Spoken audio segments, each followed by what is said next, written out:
toi là derrière ton écran? Pourquoi tu existes? Le but de ta vie, ce n'est pas chaque matin te lever, métro, boulot, dodo, payer ton loyer? Moi, je sais une chose. On te dit souvent, mais tu es fou, tu as un boulot, t'es en CDI. Pourquoi tu quittes ce boulot? T'as des enfants, pense à ta famille. C'est pas eux qui se lèvent chaque matin à votre place. C'est pas la voisine, c'est pas tes parents. C'est toi chaque matin qui te lèves pour un boulot. Sache que dans ton boulot, tu vas le passer un tiers de ta vie. Boulot, donc tous les matins, 5 jours de la semaine, après t'attends tes 5 semaines de congé, c'est top, c'est super. J'attends 5 semaines de congé pour profiter de ma famille ou du week-end pour me reposer. Tu te fous de moi? Autour de toi, on comprend pas pourquoi tu prends cette décision. C'est, voilà, t'as un boulot, t'as une famille, tu gères la situation, mais t'es pas heureux. T'es pas heureux. Tu connais pas encore cette définition de bonheur. Si, c'était au début de ta carrière, c'était tout nouveau pour toi. Mais là, tu t'ennuies, tu te lèves chaque matin avec une niaque à moins 3000%. Y a rien au fond de toi qui te fait rêver à ce boulot. Y a rien. C'est devenu une routine, c'est devenu la même chose chaque jour. C'est de la merde. Ouais. On te dit, fais tes études, fais des études supérieures. Au moins, tu vas avoir un boulot serein, tu vas bien gagner ta vie. L'argent apporte des choix. Je vais vous dire ça. L'argent apporte des choix. Mais il ne vous apporte pas le bonheur. Non. Te lever chaque matin avec un sourire, tu peux gagner des millions. Il y en a combien avec des millions sur leur compte en banque n'ont pas le sourire. Ils jouent juste un personnage. Ils sont dans le paraître. Non. Et ça vaut tout l'or du monde. Ça vaut tout l'or du monde de te lever chaque matin. Moi, je me lève chaque matin avec la niaque, avec le sourire et avec la joie au fond de moi. C'est pas compliqué. Il suffit juste d'avoir cet état d'esprit. Ce sont tes rêves, ce sont ta vie, c'est ton existence, et défends-toi pour défendre ces rêves. Je vais vous le dire, il reste deux grandes souffrances. La première, c'est celle de l'effort. Donc l'effort, ça se constitue en quoi? L'effort physique, tiens, je vais aller changer. Ça, c'est un effort, c'est compliqué de changer, c'est compliqué de sortir de cette zone de confort, du métro boulot dodo que tu as l'habitude chaque jour. C'est pas facile, non, je sais très bien que c'est pas facile parce que on est comme ça, on est comme un PC où on fait une mise à jour et cette mise à jour, elle est longue, mais faites-le.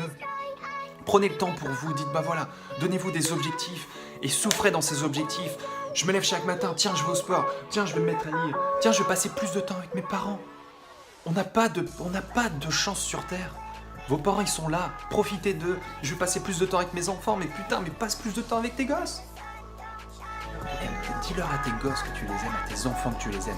Dis-leur à tes parents que tu les aimes. Ça coûte rien de se mettre autour d'une table et de passer du temps ensemble. Du temps ensemble. Prends une décision qui te tient à cœur. Ça, c'est la première partie de la souffrance qui est l'effort.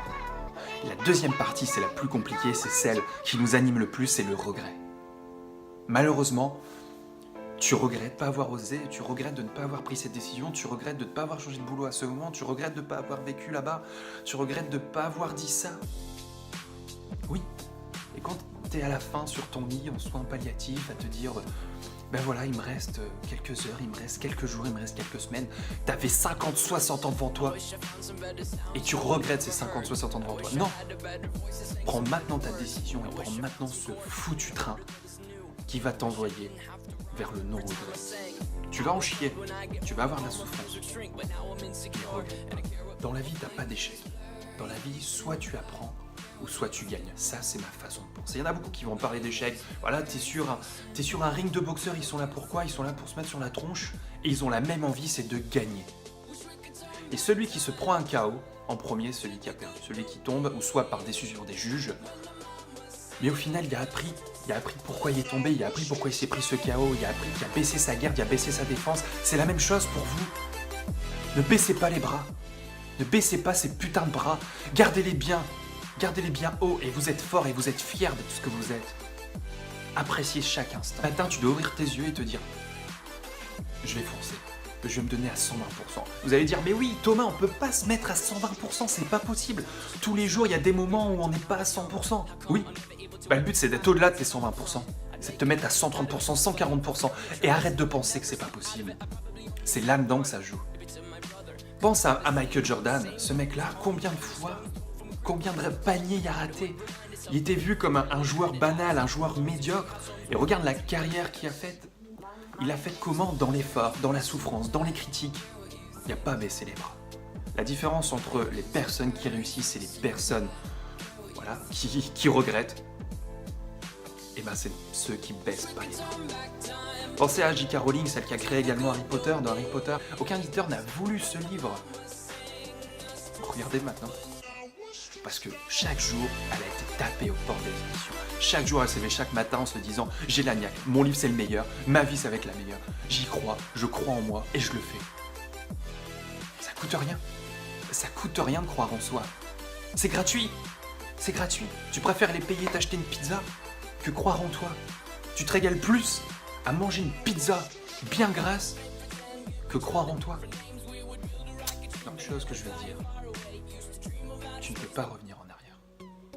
C'est impossible. Tu peux juste aller de l'avant et écrire aujourd'hui.